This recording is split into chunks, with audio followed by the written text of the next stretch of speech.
ما به بنی اسرائیل در کتاب تورات اعلام کردیم که 2 بار در زمین فساد خواهید کرد و برتری جویی بزرگی خواهید نمود. هنگامی که نخستین وعده فرا رسد، گروهی از بندگان پیکارجوی خود را بر ضد شما می‌انگیزیم تا شما را سخت در هم کوبند. حتی برای به دست آوردن مجرمان خانه ها را جستجو می‌کنند و این وعده است قطعی.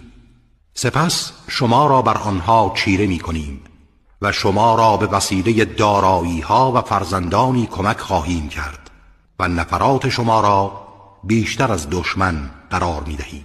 اگر نیکی کنید به خودتان نیکی می‌کنید و اگر بدی کنید باز هم به خود می‌کنید. و هنگامی که وعده دوم فرا رسد، آنچنان دشمن بر شما سخت خواهد گرفت که آثار غم و اندوه در صورتهایتان ظاهر می شود و داخل مسجد الاقصی می شوند همان گونه که بار اول وارد شدند و آنچه را زیر سلطه خود می گیرند در هم می کوبند. امید است پروردگارتان به شما رحم کند.